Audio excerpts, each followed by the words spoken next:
Mark గారు రాసిన సువార్త 9వ అధ్యాయం 23వ వచనం చదువుకుందాం. అందుకు యేసు నమ్ముట నీ వలనైతే నమ్మువానికి సమస్తమును సాధ్యమే. ఎవరికి సాధ్యమయ్యానంటే ఎవరైతే దేవుణ్ణి నమ్ముతూ ఉన్నారో అలాంటి వారందరికీ సాధ్యం. నమ్మువానికి సమస్తమును సాధ్యమే అని ఆయన మాట్లాడుతున్నారు.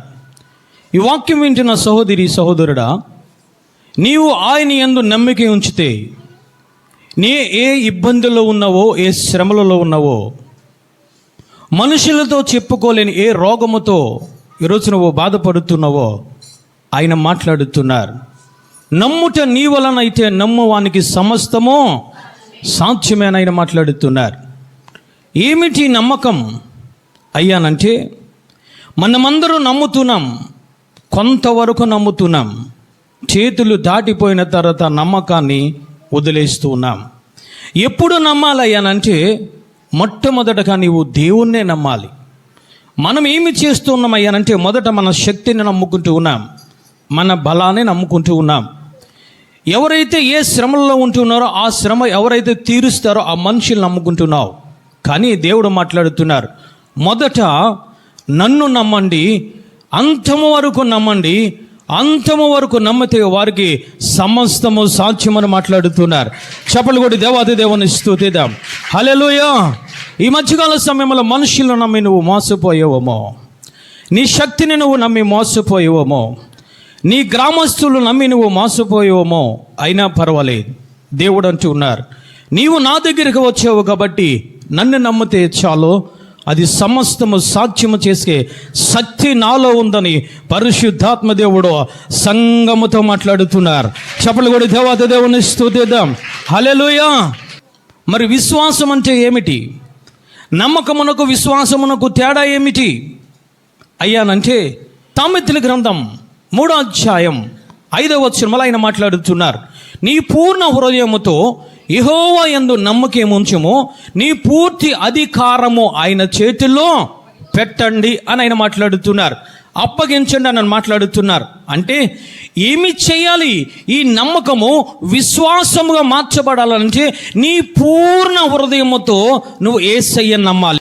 నువ్వు దేవునికి ఏది అర్పించాలన్నా, నువ్వు ప్రేమించాలన్నా, నువ్వు కృతజ్ఞతాస్తుతులు చెల్లించాలన్నా, నువ్వు ఆరాధన చేయాలన్నా, నువ్వు వాక్యము చదవాలన్నా, ఆఖరికి ఆయనందు విశ్వసించాలన్నా, ఆయన కోరుకునేది ఏమిటో తెలుసా? పూర్ణ హృదయాన్ని కోరుకుంటూ ఉన్నాడు. చప్పట్లు కూడా దేవాది దేవుని స్తుతిద్దాం. ఈరోజు మనం ఏమి చేస్తున్నామంటే సకమ హృదయము దేవునికి ఇస్తున్నాము, సకమ హృదయము లోకానికి ఇస్తూ ఉన్నాం. అందుకే సామెతల గ్రంథం మాట్లాడుతున్నాడు, మీరు విశ్వసించాలి, నమ్మాలి అని అంటే మొదట పూర్ణ హృదయముతో యెహోవా యందు నమ్మిక ఉంచండి. హల్లెలూయా. రెండవదిగా ఆయన మాట్లాడుతున్నారు, నీ పూర్ణ హృదయంతో యెహోవా యందు నమ్మిక ఉంచావు కాబట్టి నీ అధికారాన్నంతటిని, నీ కుటుంబ అధికారాన్నంతటిని, నీ బిడ్డల అధికారాన్నంతటిని, నీ అధికారాన్నంతటిని కూడా ఆయన చేతుల్లో పెట్టమని మాట్లాడుతున్నారు. చప్పట్లు కూడా దేవాది దేవుని స్తుతిద్దాం. విశ్వాసమునకు నమ్మకమును తేడాను ఆయన జ్ఞాపకం చేస్తూ ఉన్నారు. నీ పూర్ణ హృదయముతో నమ్మడము అది నమ్మకం. రెండవదిగా విశ్వాసం అంటే ఏమిటనంటే, నువ్వు నమ్మేవు కాబట్టి ఆ నమ్మకాన్ని ఆధారము చేసుకొని నీవు అధికారాన్ని ఆయన చేతిలో పెట్టడము అది విశ్వాసము. చప్పట్లు కూడా దేవాది దేవుని స్తుతిద్దాం. హల్లెలూయా. యేసు నీవే ఆధారము, యేసు నీవే నా ప్రాణము. చప్పట్లు కొడదాం. యేసు నీవే ఆధారము, యేసు నీవే నా ప్రాణము. నిన్ను నమ్మినచో సిగ్గుపడనీయవు, నన్ను నెమ్మదితో నీవే ఉంచెదవు. నిన్ను నమ్మినచో సిగ్గుపడనీయవు, నన్ను నెమ్మదితో నీవే ఉంచెదవు. ఉంచెదవు. ఆపత్కాలములో నమ్ముకొనదగిన, ఆపత్కాలములో నమ్ముకొనదగిన యేసు నీవే ఆధారము, యేసు నీవే నా ప్రాణము, యేసు నీవే ఆధారము, యేసు నీవే నా ప్రాణము. హల్లెలూయా. నీ ప్రాణమును కూడా నీ అధికారమునంతటిని ఆయన చేతిలో పెడితే అది ఏమవుతుందనంటే విశ్వాసం అవుతుంది. ఈరోజు నమ్మకములో ఉన్నావా, విశ్వాసములో ఉన్నావా? ఆయన అంటున్నారు నమ్మకం మాత్రమే ఉంచు, సమస్తము సాధ్యం అంటూ ఉన్నారు. నమ్మకము కన్నా హెచ్చైనది, నమ్మకం అనే ఉన్నతమైనది విశ్వాసం. ఏమిటి విశ్వాసం అనేది? నీ పూర్ణ హృదయంతో నమ్మడము. రెండవదిగా నీ పూర్తి అధికారము ఆయన చేతుల్లో పెడితే దానిని విశ్వాసం అని ఆయన మాట్లాడుతున్నారు. చప్పట్లు కూడా దేవాది దేవుని స్తుతిద్దాం. ఈరోజు నమ్ముతున్నావా లేదా విశ్వాసంలో ఉంటున్నావా? ఆయన అంత్యకాల దినాల్లో చూసేది ఏమిటనంటే మనిషిలో, ఈ లోకములో ఆయన మాట్లాడుతున్నాడు, మనుష్య కుమారుడు వచ్చే దినముల్లో నేను ఒక్క విశ్వాసనే నేను కనుగొందును ఆయన మాట్లాడుతున్నారు. నీలో చూసేది నీ అందము కాదు, నీ ఆస్తిపాస్తులు కాదు, ఆయన చూసేది నీ నమ్మకము, నీ విశ్వాసము ఆయన చూస్తున్నారు. చప్పలు కూడా దేవాది దేవుని స్తుతిద్దాం. హల్లెలూయా. రోమీయులకు రాసిన పత్రిక 5వ అధ్యాయం 2వ వచనం. నమ్మితే నీలోనికి ఏమో వస్తుంది ఆయన మాట్లాడుతున్నారు. మరియు ఆయన ద్వారా మనము విశ్వాసము వలన ఈ కృపయందు చాలునన్న. ఆయన యందు విశ్వాసం ఉంచితే నీలోనికి వచ్చేది ఏమిటో తెలుసా? కృప వస్తుంది. హల్లెలూయా. నీ బ్రతికి ఉన్నానంటే నీ కృప, జీవిస్తున్నానంటే నీ కృప, నీ బ్రతికి ఉన్నానంటే నీ కృప, జీవిస్తున్నానంటే నీ కృప. ఆయన అంటూ ఉన్నారు యేసయ్య ద్వారా విశ్వాసం వచ్చింది. ఆ విశ్వాసము ద్వారా నువ్వు ఎందులోనికి వెళ్తావనంటే కృపలోనికి వెళ్తావు. వాక్యాన్ని జాగ్రత్తగా గమనించాలి. నమ్మకము విశ్వాసముగా మారింది. ఈ విశ్వాసంలోనికి వచ్చేది ఏమిటో తెలుసా? కృప వెంబడి కృప వస్తుంది. అంటే నువ్వు నమ్మావు, పూర్తి అధికారాన్ని అప్పగించావు, విశ్వాసం. ఎప్పుడైతే నువ్వు నమ్మావు, పూర్తి అధికారము అప్పగించుకున్నావో, క్రీస్తును నమ్మవో, క్రీస్తులో ఉన్నది ఏమిటో తెలుసా? విశ్వాసం. ఆ విశ్వాసం ఆయన అంటూ ఉన్నారు అది మీ వలనది కలిగినది కాదు, అది నాది అని మాట్లాడుతున్నారు. అది కృప మీది కాదు, ఆ కృప నాది అని మాట్లాడుతున్నారు. ఆ కృపకు ఒక పేరు పెట్టారు. ఏమిటి ఆ కృప అయ్యానంటే ఎఫెసీయులకు రాసిన పత్రిక 1వ అధ్యాయం 7వ వచనము చదువుకుందాం. ఏమిటి ఆ కృప? ఆయన పెట్టిన పేరు ఏమిటి? ఆ కృపకు ఆయన మాట్లాడుతున్నారు. దేవుని కృప మహా ఐశ్వర్యమైన కృప పేరు. చప్పలు కూడా దేవాది దేవుని స్తుతిద్దాం. ఫిలిప్పీయులకు రాసిన పత్రిక 4వ అధ్యాయం 19వ వచనం. ఆ కృప మహాదైశ్వర్యమైన కృప ఏమి చేస్తుంది ఆయన మాట్లాడుతున్నారు. కాగా దేవుడు తన ఐశ్వర్యము చొప్పున క్రీస్తు యేసునందు మహిమలోని ప్రతి అవసరమును తీర్చే దేవుడు. చప్పలు కూడా దేవాది దేవుని స్తుతిద్దాం. హల్లెలూయా. ఆయన కృప పేరు మహా ఐశ్వర్యము. ఆ ఐశ్వర్యము అనగా ధనం. ఆయన దగ్గర ఉన్న ధనం ఏమిటో తెలుసా? కృప. ఆ కృపలో మనము ఉంటే ఆయన మాట్లాడుతున్నారు మీ ప్రతి అవసరములు కూడా నేను తీరుస్తానని మాట్లాడుతున్నారు. చప్పలు కూడా దేవాది దేవుని స్తుతిద్దాం. ఈరోజు నీకు ఆర్థిక ఇబ్బందులు ఉన్నాయి, నిజమే. అనారోగ్య సమస్య ఉంది, నిజమే. నీకు శ్రమలు ఉన్నాయి, నిజమే. కష్టం ఉంది, నిజమే. కన్నీరు కారుస్తున్నావు, నిజమే. ఆయన అంటూ ఉన్నారు నమ్మిన వానికి సమస్తము సాధ్యం. ఎప్పుడు సాధ్యం అవుతుంది అంటే నీ నమ్మకము విశ్వాసముగా మార్చబడాలి. ఈ విశ్వాసములో ఏమి ఉంది? కృప దాగి ఉంది. ఈ కృపను ఆయన అంటూ ఉన్నారు ఇది మీ వలన వచ్చినది కాదు, నేను చూపించే ఉచితమైన కృపను మాట్లాడుతున్నారు. నీవు ఈ కృపలో నువ్వు నిలబడితే నీ ప్రతి అవసరమును ఆయన తీర్చే దేవుడు. చప్పలు కూడా దేవాది దేవుని స్తుతిద్దాం. ఈరోజు మనము కృపలో ఉండడం లేదు. కృపలో లేక కష్టాలు, కృపలో లేక శ్రమలు, కృపలో లేక కన్నీరు. అపోస్తలుడైన పౌలు గారు మాట్లాడుతున్నారు, అయ్యా నేను ఇంత బాధపడుతున్నాను, నాకు ముళ్ళు ఉంది, ముళ్ళు తీసివేసే బాబు. ముమ్మారు ప్రార్థన చేస్తుంటే దేవుడు ఏమంటూ ఉన్నారో తెలుసా? నా కృప నీకు చాలా. చప్పలు కూడా దేవాది దేవుని స్తుతిద్దాం. హల్లెలూయా. నీ ప్రతి అవసరంలో తీర్చబడాలంటే నీవు ఎక్కడ ఉండాలో తెలుసా? కృపలో నువ్వు నిలబడాలి. నువ్వు కృపలో నిలబడాలంటే మొదట మనుషులను కాదు నమ్మేదే, నువ్వు జంతువులు కాదు నమ్మేదే, నీ రక్త సంబంధాలు కాదు నమ్మేదే, అన్ని ఆచారాలు కాదు నమ్మేదే. నీవు నమ్మకము దేవుని యందు ఉంచాలి. నీ అధికారము పూర్తిగా అప్పచెప్పుకుంటే ఆ నమ్మకము విశ్వాసముగా మారుతుంది. ఆ విశ్వాసములో నువ్వు నిలబడితే నీలోనికి వచ్చేది కృప. ఆ కృప ఏమి చేస్తుందో తెలుసా? నీ ప్రతి అవసరమును అది తీరుస్తూ ఉంటుంది. చప్పలు కూడా దేవాది దేవుని స్తుతిద్దాం. అందుకే పేతురు గారు ఏమని మాట్లాడుతున్నారు అయ్యానంటే, అయ్యా నీ కృప అమూల్యమైనది,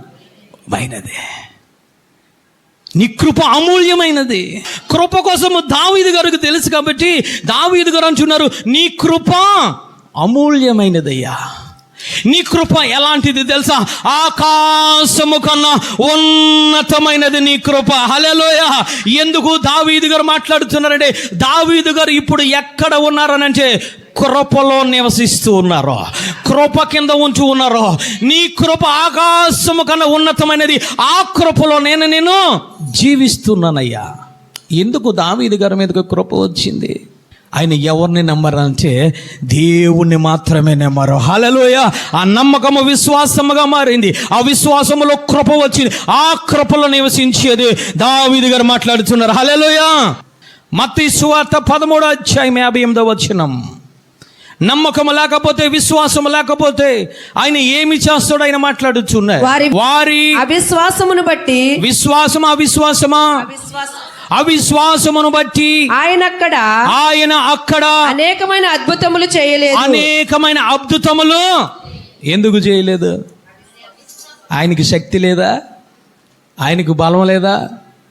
ఈరోజు అద్భుతాలు పొందుకోలేని మనుషులు అయ్యే మాట్లాడుతున్నారు. ఇప్పుడు దేవునికి శక్తి లేదా అక్కడ చేయడానికి? అద్భుతములు చేయడానికి, ఆశ్చర్య కార్యాలు చేయడానికి దేవుడు శక్తిహీనుడైపోయాడు అక్కడ?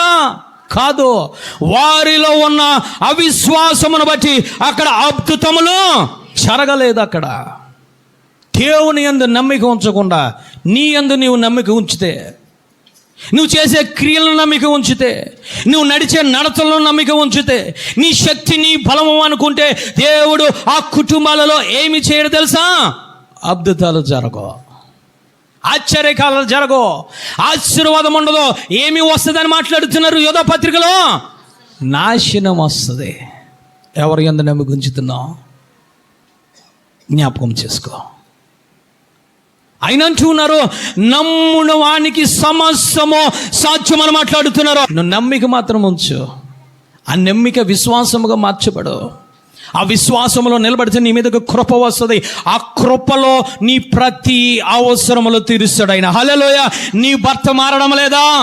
మారుతాడు. నీ బిడ్డలు నీ మాట వినడం లేదా? వింటారు. నీ బిడ్డలు మందిరములకు రావడం లేదా? వస్తారు. నీ యొక్క అనారోగ్యముపై ఆరోగ్యం రావడం లేదా? వస్తుంది. ఎప్పుడు తెలుసా? నీవు కృపలో నిరంతరము నిలిచి ఉన్నప్పుడే. చప్పలు కూడా దేవాది దేవుని స్తుతిద్దాం. సౌలు మహారాజు వలె కృపకు దూరం అయిపోయిన తర్వాత నీకు రాదది. నువ్వు ఎక్కడ నిలబడాలంటే కృపలో నిలబడాలి. హల్లెలూయా. నువ్వు కృపలో నిలబడాలంటే విశ్వాసములోనికి రావాలి. విశ్వాసం అనగా ఏమిటనంటే యెహోవా యందు నమ్మిక ఉంచడము, నీ పూర్తి అధికారము, నీ బిడ్డల మీద అధికారము, నీ జీవితం మీద అధికారము, నీ ప్రాణము మీద, నీ దేహం మీద అధికారం అంతటి కూడా ఆయన చేతిలో పెట్టాలి. చప్పలు కూడా దేవాది దేవుని స్తుతిదా. అప్పుడు ఆయన అంటున్నారు, నా కృప మిమ్మల్ని విడిచి వెళ్ళదు. హల్లెలూయా. ఈరోజు ఎక్కడ ఉన్నాం మనం? ఎక్కడ ఉన్నాం? నీ భర్త ఇంకా మారలేకపోవడానికి కారణము నువ్వు ఎక్కడ ఉన్నావో చూసుకో. నీ పిల్లలు ఇంకా మారలేకపోవడానికి గల కారణం నువ్వు ఎక్కడ నిలబడ్డావు? అప్పుడప్పుడు దేవుని సన్నిధికి వచ్చి నమ్మడానికి నువ్వు అవకాశం ఇస్తున్నావు. తర్వాత నీ మనసును తీసుకువెళ్ళి వేరే దిక్కుని పెడుతున్నావు. నీ ఆలోచనలు తీసుకెళ్ళి వేరే దిక్కున పెడుతున్నావు. ఆయన అంటూ ఉన్నారు, నీ పూర్తి అధికారము ఆయన చేతుల్లో పెట్టాలి. ఒక అన్యుడు మారాడు బైబిల్ గ్రంథంలో, నమ్మిక మాత్రం ఉంచాడు. ఆ నమ్మకము విశ్వాసముగా మారిపోయింది. మొత్తము ఆ యొక్క జీవితాన్ని దేవాది దేవుడు కట్టడం ప్రారంభించాడు.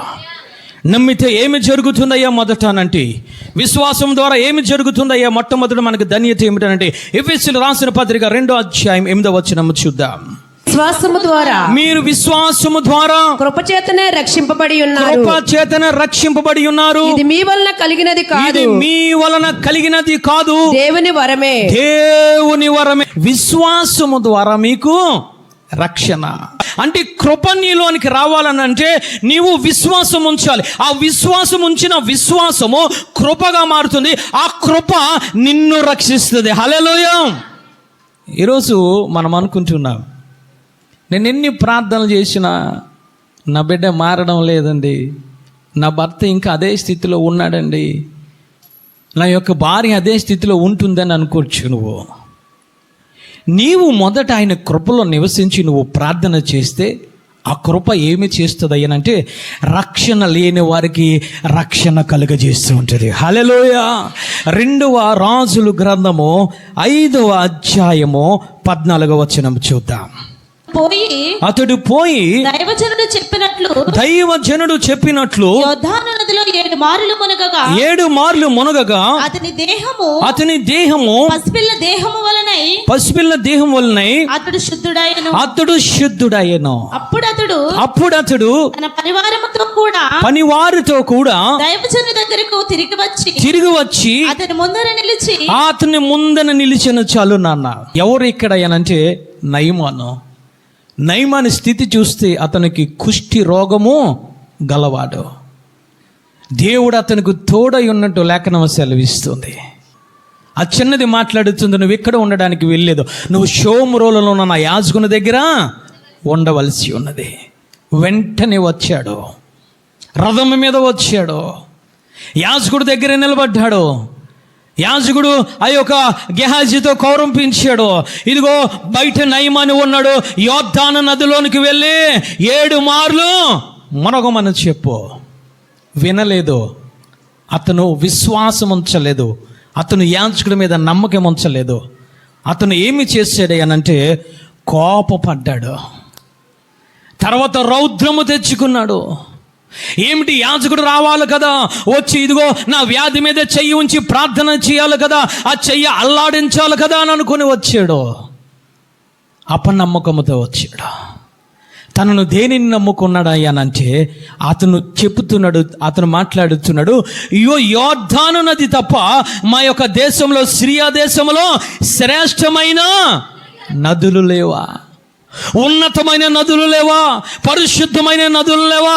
అంటే తను దేనిని నమ్ముకున్నాడంటే, తన శక్తిని నమ్ముకున్నాడు, తన రాజ్యాన్ని నమ్ముకున్నాడు, తన అధికారాన్ని నమ్ముకున్నాడు, తన దేశంలో ఉన్న నదులను నమ్ముకున్నాడు. అతను కూడా తెచ్చిన వెండి బంగారం నమ్ముకున్నాడు. వెళ్ళిపోతూ ఉన్నాడు.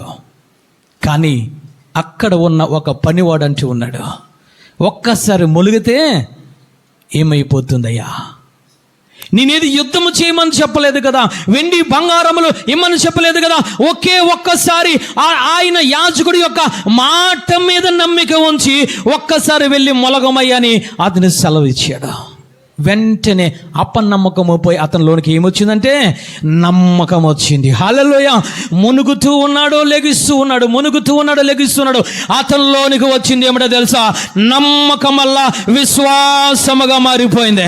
చప్పట్లు కొట్టి దేవాది దేవుని స్తుతిద్దాం. ఎప్పుడైతే తన ప్రాణం మీద, తన దేహం మీద అధికారమునంతా యాజకుడి యొక్క మాట మీద ఉంచాడో, 7వసారి పైకి లేచింది. వెంటనే అతని దేహము పసిపిల్ల దేహము వలె మారిపోయింది.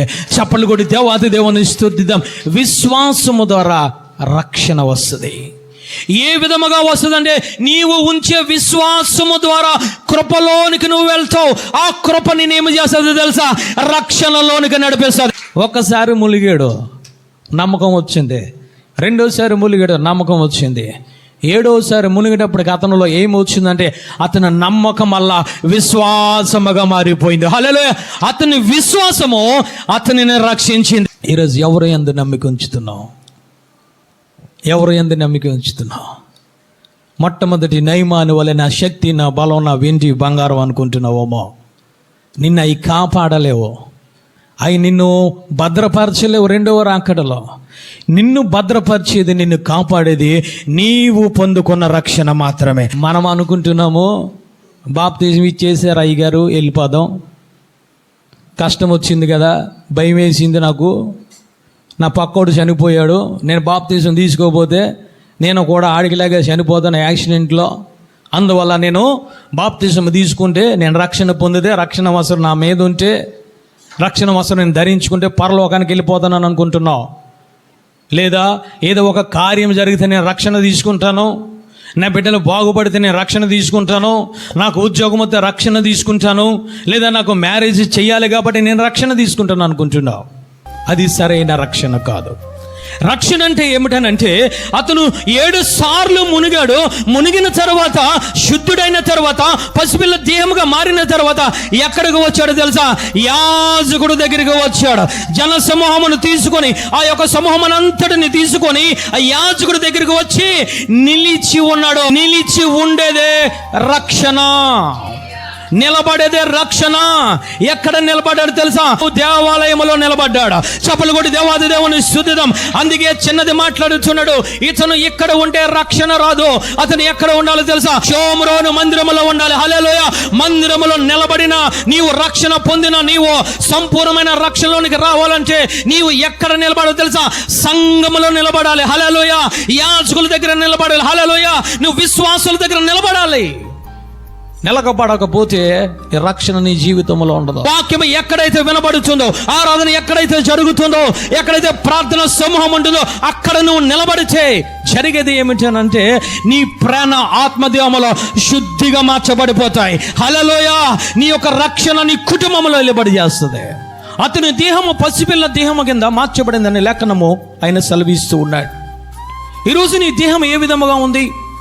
ఇంకా ఈ నీ దేహం మీద రకరకములైన కట్టుకోవడం, ఇంకా ఈ నీ దేహం మీద రకరకములైన వస్తువులను ధరించుకోవడం, ఇంకా ఈ దేహం మీద రకరకాలైన బంగారములు, రకరకాలైన వస్త్రధారములు, విలువైన వాటిని ధరించుకోవడం రక్షణ అనుకుంటున్నావు. కాదు.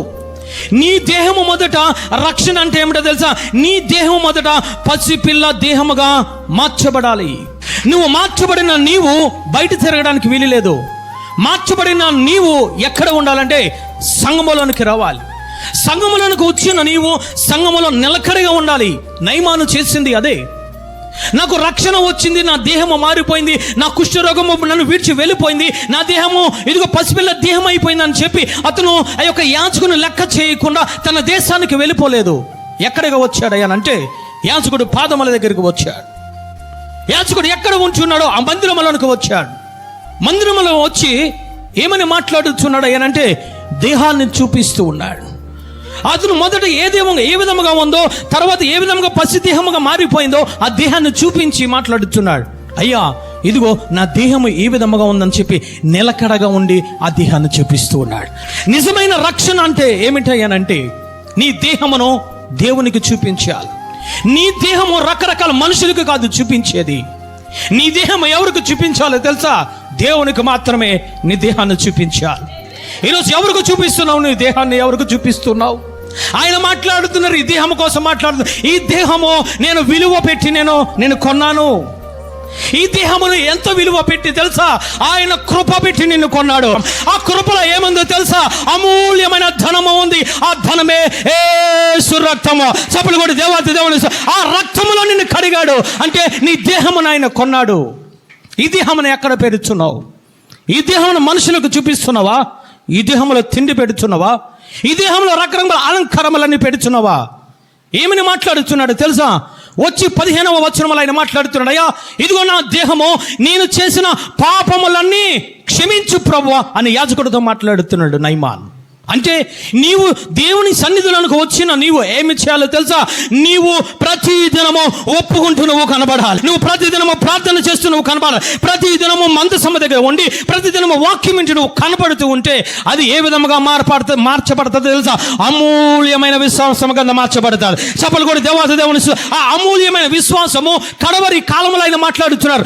మనుష్యుడు వచ్చే కాలంలో నేను కనుగొన్నది ఏమిటో తెలుసా? ఈ అమూల్యమైన విశ్వాసం నేను కనుగొంటూ ఉన్నాను. చెప్పలు కూడా దేవాది దేవుని స్తుతిద్దాం. ఉన్న విశ్వాసాన్ని అమ్మి వేసుకోవడము కాదు, ఉన్న విశ్వాసం దిగదార్చుకోవడము కాదు, ఉన్న విశ్వాసాన్ని అమూల్యమైన విశ్వాసంగా మార్చబడాలి. చెప్పలు కూడా దేవాది దేవుని స్తుతిద్దాం. పేతురు గారు మాట్లాడుతున్నారు, ఈ విశ్వాసము అమూల్యమైనది. ఈ విశ్వాసము దావీదు గారు మాట్లాడుతున్నారు, ఇది ఆకాశము కన్నా ఉన్నతమైనదయ్యా. ఇది అమూల్యమైన విశ్వాసం.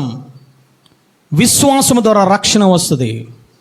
ఈరోజు నీ కుటుంబంలో రక్షణ ఏలుబడి చేస్తుందా? రెండవదిగా ఏమిటనంటే 2 కొరింథీ రాసిన పత్రిక 5వ అధ్యాయం 6వ వచనము చూసుకుందాం.